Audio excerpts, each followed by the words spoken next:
గానం, కవిత్వం, నాట్యం, శిల్పం, చిత్రలేఖనం అనే లలిత కళలు మాతృభాషా బోధనలో ఈ విలువను పెంపొందిస్తాయి. ఏ విలువను పెంపొందిస్తాయి? గానం, కవిత్వం, నాట్యం, శిల్పం, చిత్రలేఖనం అనేవి మాతృభాషలో సృజనాత్మక విలువను పెంపొందిస్తాయి. ఏ విలువని?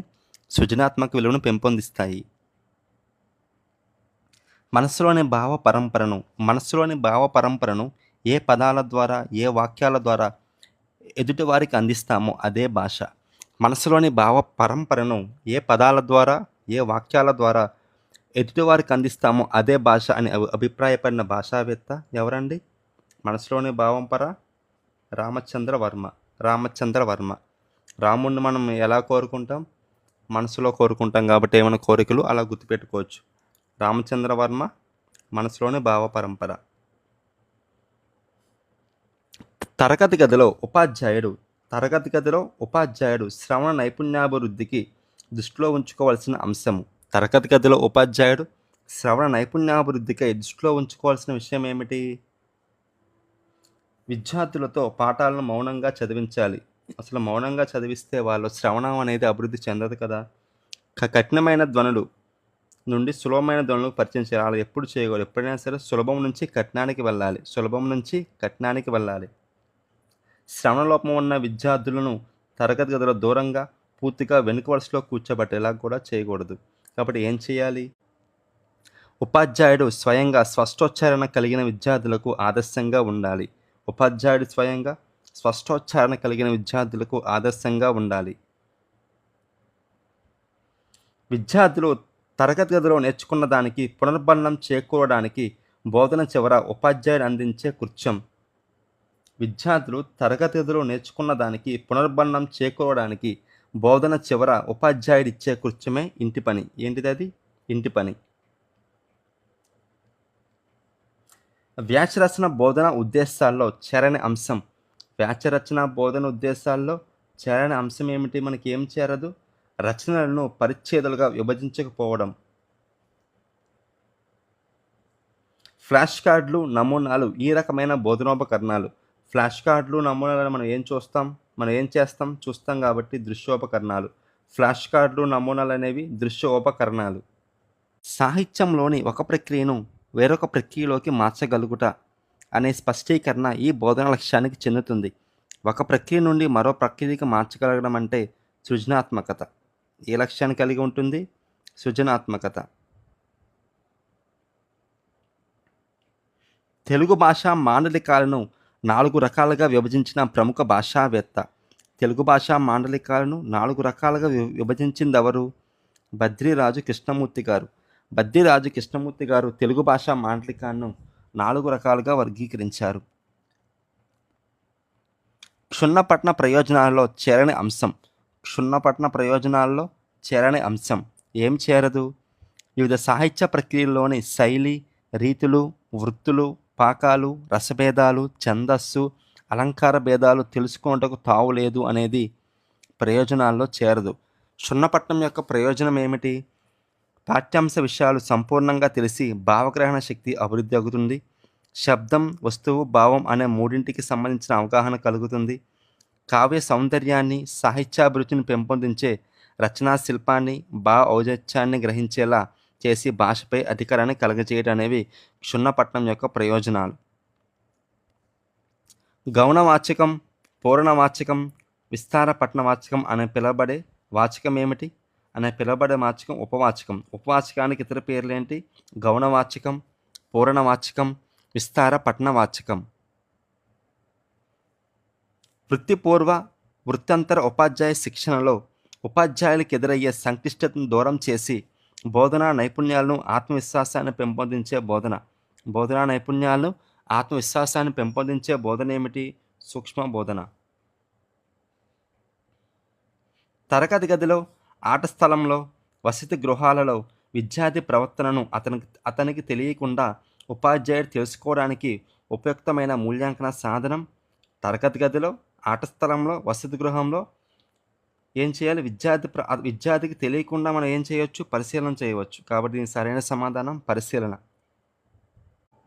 భాషకు అస్తిత్వానికి మధ్య గల సంబంధాన్ని వివరించిన భాషావేత్త.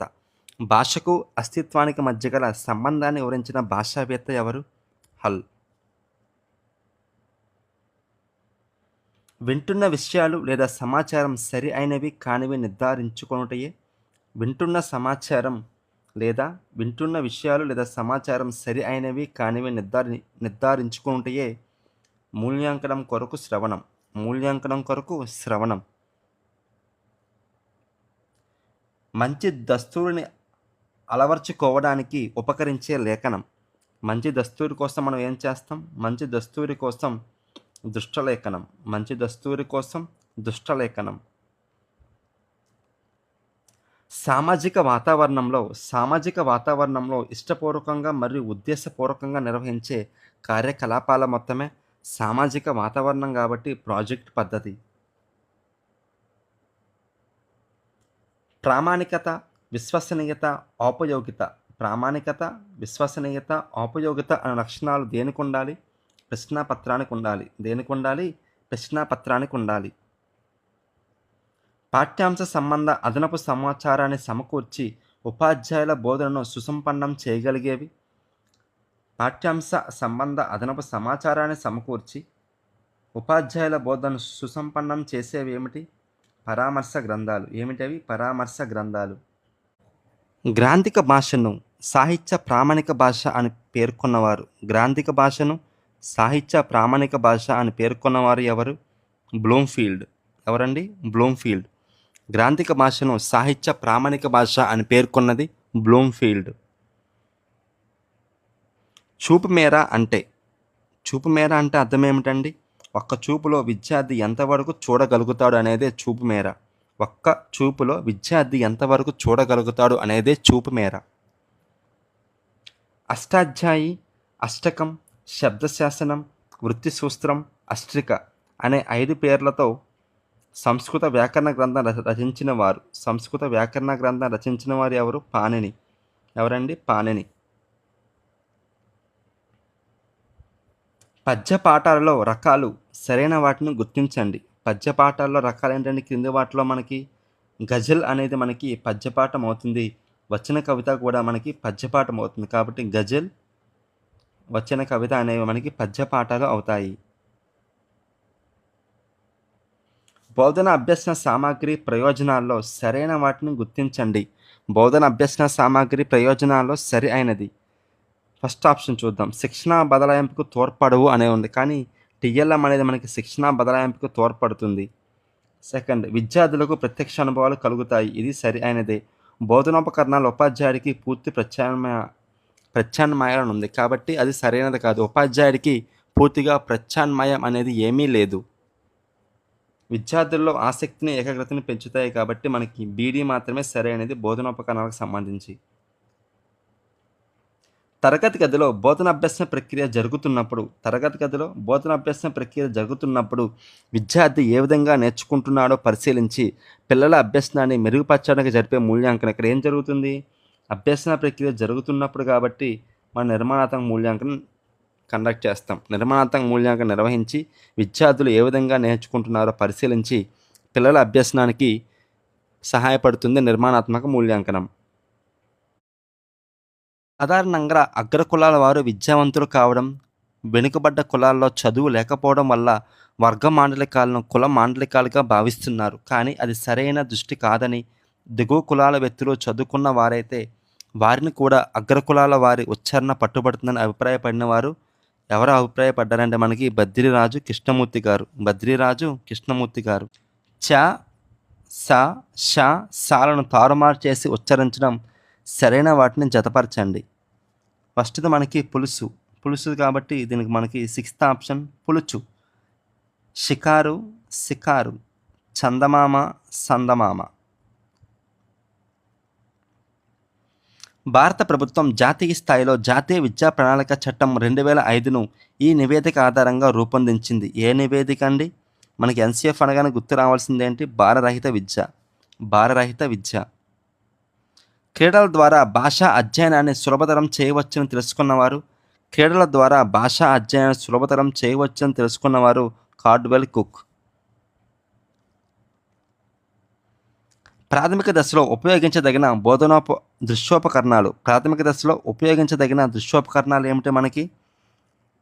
వీడియో చిత్రాలు, కథా చిత్రాలు, చార్టులు, కంప్యూటర్లు, నమూనాలు అన్నీ కూడా మనకి ప్రాథమిక దశలో ఉపయోగించదగిన దృశ్యోపకరణాలే. నిరంతర సమగ్ర మూల్యాంకన ప్రయోజనాల్లో సరైన వాటిని గుర్తించండి. నిరంతర సమగ్ర మూల్యాంకన ప్రయోజనాల్లో సరైనది ఏమిటి? బట్టి పట్టే పద్ధతులకు స్వస్తి పలకడం. బట్టి పట్టే పద్ధతులకు స్వస్తి పలకడం అనేది నిరంతర సమగ్ర మూల్యాంకనం యొక్క ప్రయోజనం. తెలుగు వర్ణమాలలోని టాటా, డాడా, నా అను అక్షరాలను వాటి ఉత్పత్తిని అనుసరించి వ్యాకరణ పరిభాషలో ఏమని పిలుస్తారు? మూర్ధన్యాలు. ఏమని పిలుస్తారు? మూర్ధన్యాలు అని పిలుస్తారు. మానవుల సకల భౌతిక నాగరికతలు, పరికరాలు, ఆహార్యాలు, ఆవాసాలు, యంత్రాలు, పారిశ్రామిక వ్యవస్థల సమూహారమే సంస్కృతి. వీటన్నిటి యొక్క సమూహారం ఏంటి మనకి? సంస్కృతి. విద్యార్థులలో శ్రవణ భాషా నైపుణ్యాన్ని పెంపొందించడానికి తోడ్పడేది ఏంటిది? విద్యార్థులలో శ్రవణ భాషా నైపుణ్యాలు పెంపొందించడానికి తోడ్పడేది మనకి భాషా ప్రయోగశాల. భాషా ప్రయోగశాల ద్వారా విద్యార్థులలో శ్రవణ భాషా నైపుణ్యాలు పెంపొందించవచ్చు. అభ్యసనం ఒక క్రియాశీలమైన ప్రక్రియ అను భావన దేనికి చెందుతుంది? జ్ఞాన నిర్మాణవాదము. విద్యార్థుల అభ్యసన సామర్థ్యాలను పెంపొందించడానికి క్రమ విరామాలలో వారి ఉపలబ్ధి ప్రగతిని అంచనా వేసి అవసరమైన సందర్భాల్లో ఔపచారికలను సూచించు మూల్యాంకనం ఏంటిది? సరైన సమాధానం నిరంతర సమగ్ర మూల్యాంకనం. ఒక విజ్ఞానయుత నవ సమాజానికి పాఠశాల గ్రంథాలయం ఒక సమాచార వనరుగా తోడ్పడుతుందన్న భావన ఎవరిది? యునెస్కో. ఎవరి భావన అది? యునెస్కో భావన.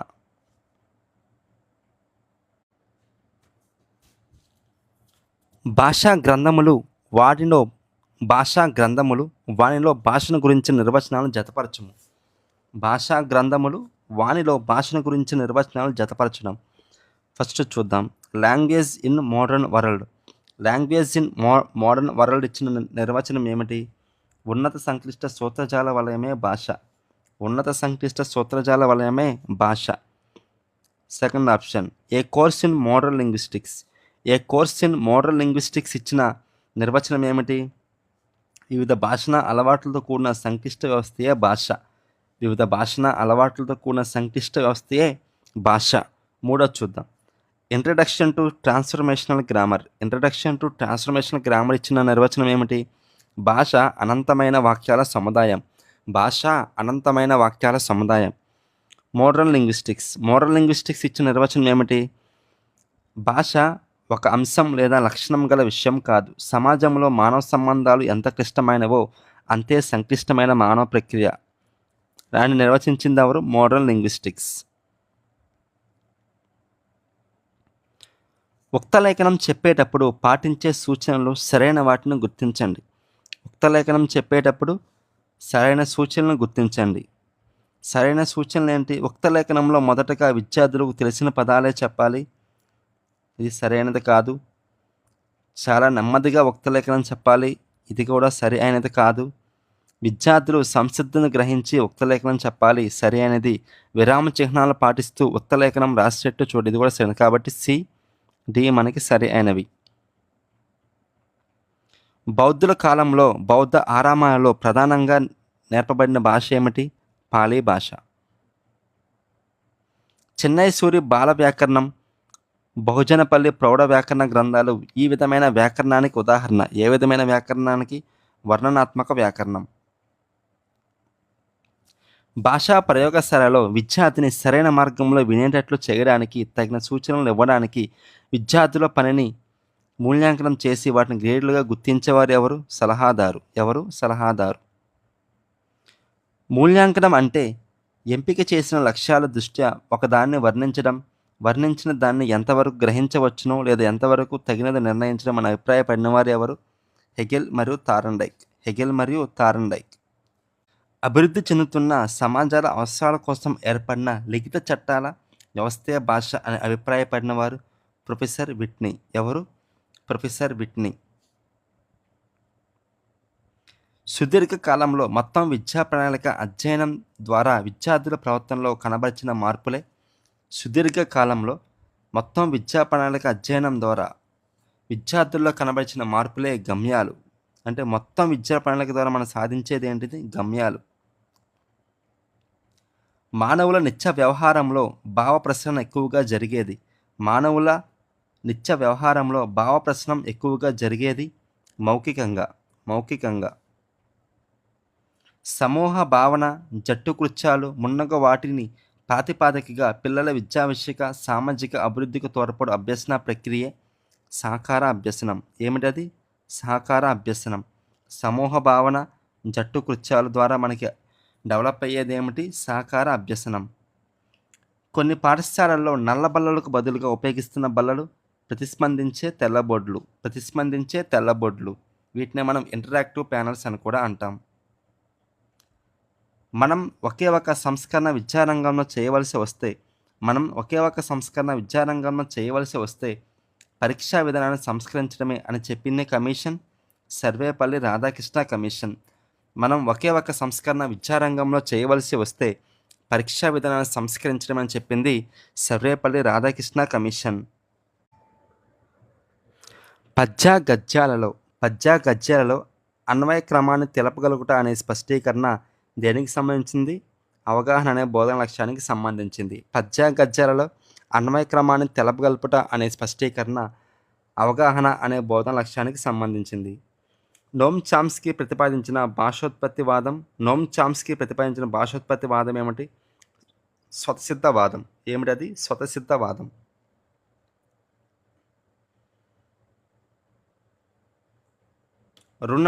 రుణం, వీరయ్య, ఈరయ్య లాంటి ఉచ్చారణ దోషాలు ఏ రకమైనవి? ఇక్కడ ఏం చేస్తున్నారు? అచ్చులకు బదులు హల్లులు వాడుతున్నారు కాబట్టి హల్లులకు బదులు అచ్చులు వాడుతున్నారు. కాబట్టి ఇది ఏ రకమైన దోషం? అచ్చులకు బదులు హల్లులకు బదులు అచ్చులు పలకడం. ఎందుకంటే రూ స్థానంలో రూ వాడారు, వి స్థానంలో ఈ వాడారు కాబట్టి అచ్చులకు బదులు హల్లులకు బదులు అచ్చులు వాడారు. ఒక విద్యా సంవత్సరం అనగానే మనకి ఏం గుర్తొచ్చేయాలి? వార్షిక ప్రణాళిక గుర్తించేయాలి. ఒక విద్యా సంవత్సరంలో వచ్చే సెలవులు, పనిదినాలు, పరీక్షలు, పాఠశాల ఉత్సవాలను దృష్టిలో ఉంచుకొని ఉపాధ్యాయుడు తరగతిలో బోధించే విషయానికి తయారు చేసుకునే ప్రణాళిక ఏమిటి? వార్షిక ప్రణాళిక. ఒక విద్యా సంవత్సరం కాబట్టి వార్షిక ప్రణాళిక. ఉదాహరణ సహాయంతో విద్యార్థులు ఊహించి సూత్ర నిర్మాణం చేసే వ్యాకరణ బోధనా పద్ధతి. ఉదాహరణ సహాయంతో కాబట్టి మనకి అనుమానోపపద్ధతి అవుతుంది. ఏ పద్ధతి? అనుమానోపపత్తి పద్ధతి. మెరుపు అట్టలు, ఛాయాచిత్రాలు. మెరుపు అట్టలు, ఛాయాచిత్రాలను ఏం చేస్తారు? చూస్తారు కాబట్టి దృశ్యోపకరణాలు. మెరుపు అట్టలు, ఛాయాచిత్రాలు అనేవి దృశ్యోపకరణాలు అవుతాయి. శైలీ భేదాలు గ్రహించడం అనే స్పష్టీకరణ ఈ బోధన లక్ష్యానికి చెందుతుంది. శైలీ భేదాలు గ్రహించడం అనేది రసానుభూతి అనే బోధన లక్ష్యానికి చెందుతుంది. శైలీ భేదాలు గ్రహించడం రసానుభూతి. యాదృచ్ఛికమైన నిర్మాణ సౌష్ఠవంతో మానవ సమాజంతో భావ వినిమయానికి, పరస్పర సహకారానికి, సంస్కృతి పరివ్యాప్తికి ఉపకరించే వాక్రూప ధ్వని సంకేత సముదాయం భాష అని చెప్పిన వారు. మనకి నిర్మాణ సౌష్ఠవం కరెక్ట్గా ఉంటేనే మనకి ఏ షర్ట్ వేసినా ఫిట్ అవుతుంది కదా. కాబట్టి దీనికి సరైన సమాధానం షట్వత్. నిర్మాణ సౌష్ఠవం షట్వత్. రెండవ తరగతి విద్యార్థులు బొమ్మ ఆధారంగా కథను ఊహించి చెప్పగలుగుట, రాయగలుగుట అనేది మనకి సృజనాత్మకత అనే అభ్యసన సూచికి సంబంధించింది. పద్యంలోని పదాలను విడదీసి ప్రతి పదానికి అర్థం చెబుతూ వివరణ ఇస్తూ పదస్వరూప స్వభావాలను విడమర్చి చెప్పే పద్య బోధన పద్ధతి. ఏం చేస్తున్నారు? పదాలను విడతీస్తున్నారు కాబట్టి మనకి ఏమవుతుంది? ఖండ పద్ధతి అవుతుంది. ఖండ పద్ధతిలో ముఖ్యమైన అంశం ఏంటంటే పదస్వరూప స్వభావాలను వివరించి చెప్పడం. ప్రథమ భాషావాచక అంతర్లక్షణాల్లో చేరనిది. ప్రథమ భాషావాచక అంతర్లక్షణాలు. మనకి ముద్రణ అనేది మనకి అంతర్లక్షణం అవదు, ముద్రణ అనేది మనకి బాహ్య లక్షణం అవుతుంది. కరపత్రాలు, గోడపత్రికలు అనేవి మనకి ఏమవుతాయి? దృశ్య బోధనోపకరణాలు అవుతాయి. పాఠ్యాంశానికి సంబంధించిన మూల గ్రంథాన్ని చదవడం. పాఠ్యాంశానికి సంబంధించిన మూల గ్రంథాన్ని చదవడం అనే స్పష్టీకరణ దేనికి సంబంధించింది? భాషాభిరుచి. దినచర్య రహస్య లేఖలు. దినచర్య రహస్య లేఖలు ఈ రకమైన భాషా ప్రయోజనానికి ఉదాహరణ. ఏ రకమైన భాషా ప్రయోజనం? ఉద్దీపన, అభివ్యక్తి, లిఖిత రూపం, ఆత్మగతం. శ్రవణశక్తి లోపాల్లో చేరని అంశం. శ్రవణశక్తి లోపాల్లో చేరని అంశం ఏమిటి మనకి? ఉపాధ్యాయి సమస్థాయి కంఠస్వరం. పాఠశాలలో ఉపదేశాత్మక పరికరాలు, పీడోమీటర్ అందుబాటులో ఉండే అధునాతన బోధనా పద్ధతి. ఉపదేశాత్మక పరికరాలు, పీడోమీటర్ అందుబాటులో ఉండే ఆధునిక బోధనా పద్ధతి ఏమిటి? మాంటిస్సోరీ బోధనా పద్ధతి. సంస్థాగత ప్రణాళిక తయారు చేసేటప్పుడు ఉపాధ్యాయుడు దృష్టిలో ఉంచుకోవాల్సిన ప్రాధాన్యత అంశాల్లో చేరనిది. సంస్థాగత ప్రణాళిక దృష్టిలో ఉంచుకోవాల్సిన అంశాలు ఏమిటి అసలు? పాఠశాల గమ్యం ధ్యేయం అనేది దృష్టిలో ఉంచుకోవాలి. పాఠశాల అవసరాలు దృష్టిలో ఉంచుకోవాలి. పాఠశాలకు సమాజం నుండి ప్రభుత్వం నుంచి లభిస్తున్న వనరులు కూడా దృష్టిలో ఉంచుకోవాలి. అంతేగాని ఉపాధ్యాయుల ప్రమోషన్లు, ఆర్థిక అభివృద్ధి అనేది సంస్థాగత ప్రణాళిక తయారు చేస్తున్నప్పుడు దృష్టిలో ఉంచుకోవాల్సిన అంశం కాదు. లఘు పరీక్ష, ప్రాజెక్ట్ పని. లఘు పరీక్ష, ప్రాజెక్ట్ పని అనే మూల్యాంకన సాధనాలు ఏ రకమైన మూల్యాంకనకు సంబంధించినవి? పిల్లల భాగస్వామ్యం ప్రతిస్పందనలు, రాత అంశాలు, ప్రాజెక్ట్ పని, లఘు అంశాలైన సాధనాలు మనకి నిర్మాణాత్మక మూల్యాంకనానికి సంబంధించినవి. మాతృభాషలోనే విద్యాబోధన జరగాలని సూచించిన వాటిని సరైన సంవత్సరాలతో జతపరచండి. రాధాకృష్ణ కమిషన్ మనకి ఏ సంవత్సరం? రాధాకృష్ణ కమిషన్ మనకి 1948వ సంవత్సరం. మొదలయార్ కమిషన్ ఏ సంవత్సరం? 1952వ సంవత్సరం. జాతీయ సమైక్యతా సమితి ఎప్పుడు మనకి? 1962వ సంవత్సరం. కొఠారి విద్యా కమిషన్ 1964-66.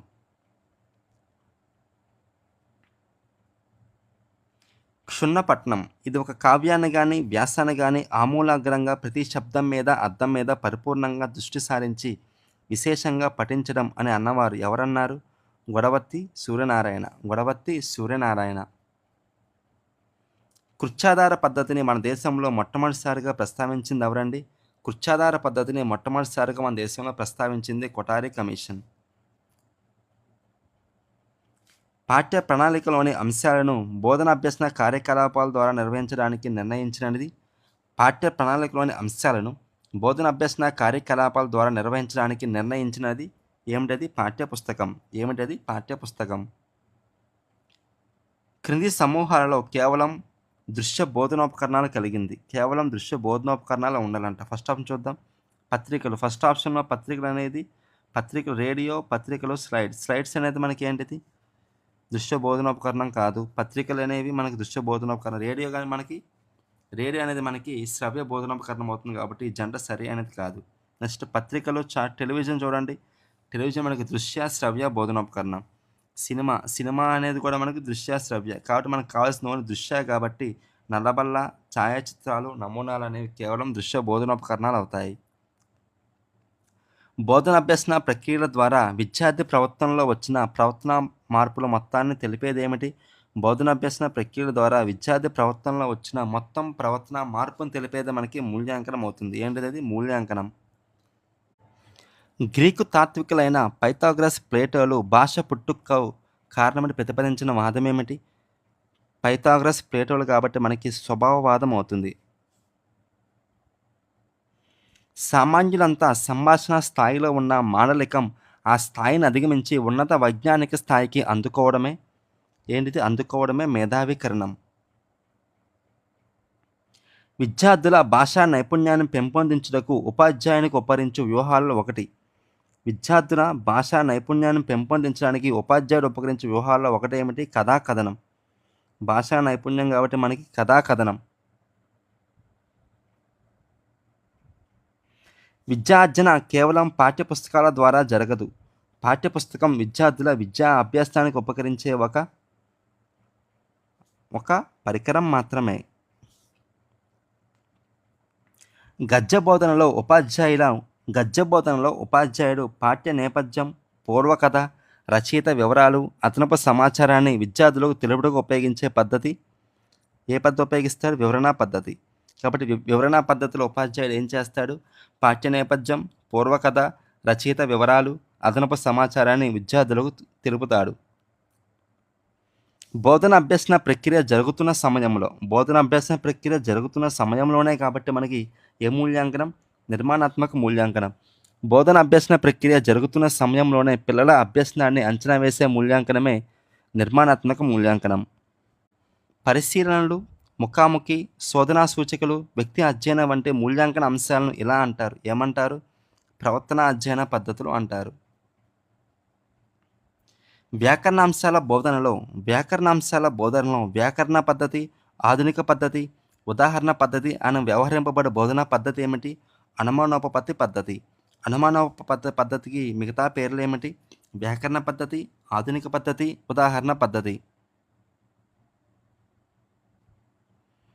మన రాష్ట్రంలో ప్రస్తుతం వాడుకలో ఉన్న తెలుగు పాఠ్యపుస్తకాల తయారీ ప్రధానంగా దృష్టిలో ఉంచుకున్న అంశాల్లో ఒకటి. ఏం దృష్టిలో ఉంచుకున్నారు పాఠ్యపుస్తకాలు తయారు చేసేటప్పుడు? బట్టి విధానాలకు బదులుగా అర్థవంతమైన చర్యలు, కృత్యాలు కల్పన. బట్టి విధానాలకు బదులుగా అర్థవంతమైన చర్యలు, కృత్యాలు కల్పన. బోధనోపకరణం విషయ చిత్రీకరణకు, విషయ వ్యాఖ్యానానికి, సులభంగా అర్థం చేసుకోవడానికి, శాశ్వత విషయ అవగాహనకు ఉపయోగపడుతుందని అభిప్రాయపడిన వారు ఎవరైనా అభిప్రాయపడింది? హుమయూన్ కబీర్. విద్యార్థుల శ్రవణ శక్తిని పెంచి వేగంగా రాయగల శక్తిని పెంపొందించగల లేఖన భేదం ఏమిటండి? అది శ్రవణ శక్తిని పెంచి వేగంగా రాయగల శక్తిని పెంపొందించగల లేఖన భేదమే ఉక్త లేఖనం. బోధనా మాధ్యమంగా మాతృభాష ప్రాధాన్యతను 1910వ సంవత్సరం నొక్కి చెప్పింది ఎవరు మనకి? గోపాలకృష్ణ గోఖలే ప్రవేశపెట్టిన బిల్లు. మాటకు రాతకు సన్నిహితంగా ఉండి వక్త భావాన్ని శ్రోత సులభంగా స్పష్టంగా గ్రహించడానికి వీలుపడే భాషా విశేషమే వ్యవహారిక భాష. మాటకు రాతకు సన్నిహితంగా ఉండి వక్త భావాన్ని శ్రోత సులభంగా స్పష్టంగా గ్రహించడానికి వీలయ్యే భాష ఏమిటి మనకి? వ్యవహారిక భాష. పఠన దోషాలపై పరిశోధన చేసి వాటిని సవివరంగా క్రోడీకరించిన వారు ఎవరు? మెంజిల్. పఠన దోషాలపై పరిశోధన చేసింది ఎవరు? మెంజిల్. స్వాభావిక పరిస్థితుల్లో చోటు చేసుకునే సమస్య పరిష్కార పద్ధతే ప్రాజెక్ట్ పద్ధతి అన్నవారు ఎవరు? స్వాభావిక పరిస్థితుల్లో చోటు చేసుకునే సమస్య పరిష్కార పద్ధతే ప్రాజెక్ట్ పద్ధతి అని చెప్పింది స్టీవెన్సన్. పద్య గద్యములతో పాటు ఉపవాచక బోధనకు ఏముండాలి? అంశ ప్రణాళిక తయారీ అవసరం అవుతుంది. పద్య గద్యములతో పాటు ఉపవాచక బోధనకు అంశ ప్రణాళిక అవసరం అవుతుంది. జాషువా రచన కానిది పై ప్రశ్న ఏ రకమైనది? మనకి ఎప్పుడైనా సరే ప్రశ్నలో కానిది, అయినది, సంబంధించినది, సరి అయినది, సరి కానిది, తప్పుగా ఉన్నదాన్ని గుర్తించండి, ఒప్పు అయినది గుర్తించండి, క్రింది వాటిలో సత్యమేమిటి, అసత్యమేమిటి, ఇవన్నీ కూడా ఎలాంటి ప్రశ్నలు మనకి? ఇవన్నీ మనకి విలోమ రూప ప్రశ్నలు. ఇవన్నీ మనకి ఎలాంటి ప్రశ్నలు? విలోమ రూప ప్రశ్నలు. సరి అయినవి, సరికానిది, సంబంధించింది, సంబంధించినది, సత్యమైనది, అసత్యమైనది, ఇవన్నీ కూడా మనకి విలోమ రూప ప్రశ్నలు అవుతాయి. టేప్ రికార్డర్ ద్వారా ప్రసంగాలను సేకరించవచ్చు, విద్యార్థుల్లో ఉచ్చారణ నైపుణ్యాన్ని పెంపొందించవచ్చు, ప్రత్యక్ష ప్రదర్శన అనుభవాలను కలిగించవచ్చు అనేది సరైనది కాదు. ప్రత్యక్ష ప్రదర్శన అనుభవాలను మనం టేప్ రికార్డర్ ద్వారా కలిగించడం. ఎందుకంటే టేప్ రికార్డర్ అనేది మనకి శ్రవ్య బోధనోపకరణం కాబట్టి దాంట్లో ఎటువంటి ప్రదర్శనలు చేయలేం. పద్య గద్య బోధనలో వాటిని చదివే పద్ధతిని నేర్పించవచ్చు టేప్ రికార్డర్ ద్వారా. కాబట్టి మనకి టేప్ రికార్డర్ ద్వారా ప్రసంగాలను సేకరించవచ్చు, విద్యార్థులలో ఉచ్చారణ నైపుణ్యాలను పెంపొందించవచ్చు, పద్య గద్య బోధనలో వాటిని చదివే పద్ధతిని నేర్పించవచ్చు టేప్ రికార్డర్ ద్వారా. బోధనా భాషగా మాతృభాష ప్రాధాన్యతను నొక్కి చెప్పిన నివేదికలు ఏమిటి? బోధనా భాషగా మాతృభాష ప్రాధాన్యతను నొక్కి చెప్పిన నివేదికలు 1929లో హార్టాక్ కమిటీ నివేదిక, 1936లో ఎబార్ట్ వుడ్ కమిటీ నివేదిక, 1918లో కలకత్తా విశ్వవిద్యాలయ కమిషన్ నివేదికలు బోధనా భాషగా మాతృభాష యొక్క ప్రాధాన్యతను నొక్కి చెప్పాయి. ఏమిటి? 1929 హార్టాక్ కమిటీ నివేదిక, 1936లో ఎబార్ట్ వుడ్ కమిటీ నివేదిక, 1918లో కలకత్తా విశ్వవిద్యాలయ కమిషన్ నివేదిక.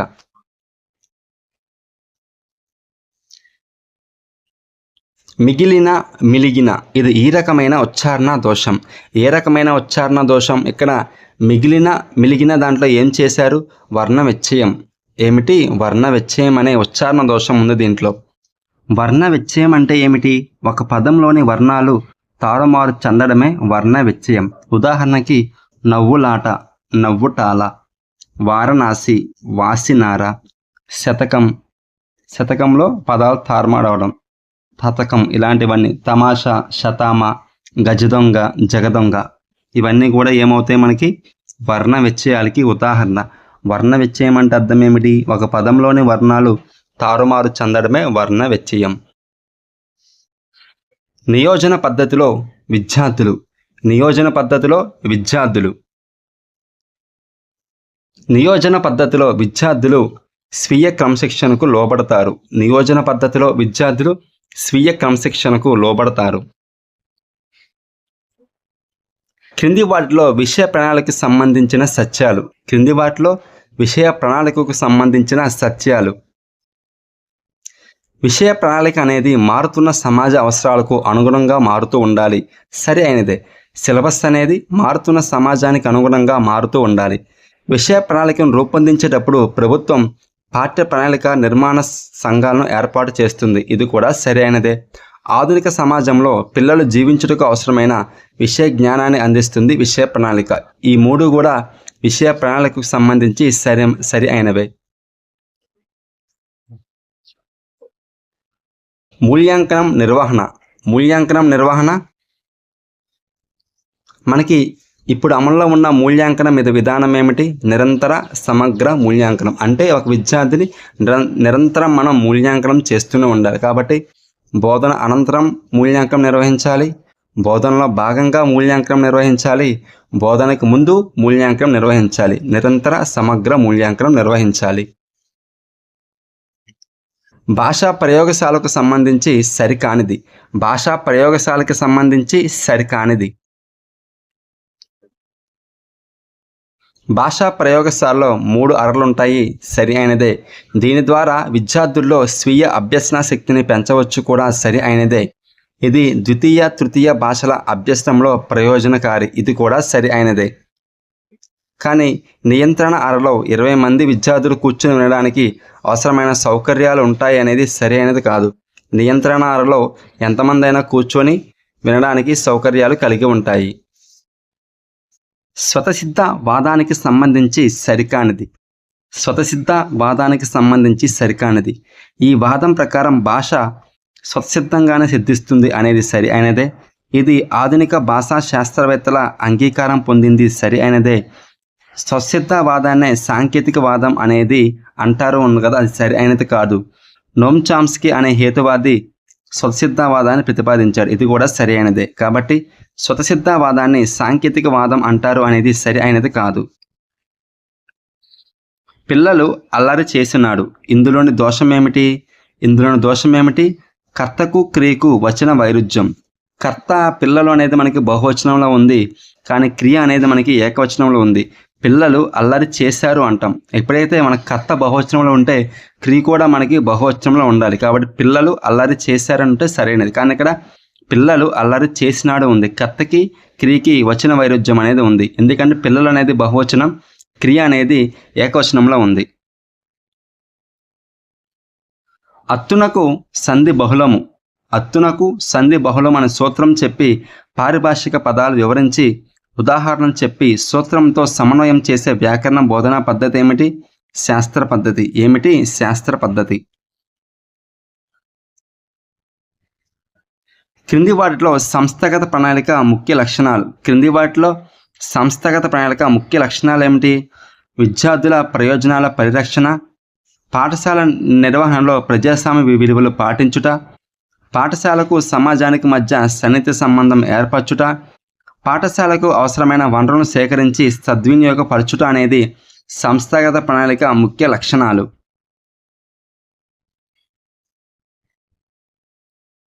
ఉపకరణం విషయం చిత్రీకరణకు, విషయానికి సరైన వ్యాఖ్యానానికి, తొందరగా తేలిగ్గా విషయాన్ని అర్థం చేసుకోవడానికి, శాశ్వతమైన అవగాహనకు ఉపయోగపడుతుంది అన్నవారు ఎవరు? ఉపకరణం అనేది విషయం చిత్రీకరణకు, విషయానికి సరైన వ్యాఖ్యానానికి, తొందరగా తేలిగ్గా విషయాన్ని అర్థం చేసుకోవడానికి, శాశ్వతమైన అవగాహనకు ఉపయోగపడుతుంది అన్నవారు హుమయూన్ కబీర్. ఎవరు? హుమయూన్ కబీర్. వస్తునిష్ట ప్రశ్నలకు సంబంధించి సరి అయినది. వస్తునిష్ట ప్రశ్నలకు సంబంధించి సరి అయినది. ఈ రకమైన ప్రశ్నలు రూపొందించడం కష్టం అనేది సరి అయినదే. భాషా భావ సామర్థ్యాల ప్రకటనకు వీలుంటుంది అనేది సరైనది కాదు. భాషా భావ సామర్థ్యాల ప్రకటనకు వీలు ఉండే ప్రశ్నలు ఏమిటి? మనకి వ్యాసరూప ప్రశ్నలు. వీటికి విద్యార్థి త్వరగా జవాబులు గుర్తిస్తాడు అనేది సరైనదే. వీటి ద్వారా బోధనా లక్ష్యాలను, స్పష్టీకరణలను, సామర్థ్యాలను ఖచ్చితంగా మదింపు చేయవచ్చు అనేది వస్తునిష్ట ప్రశ్నలకు సంబంధించి సరి అయినది.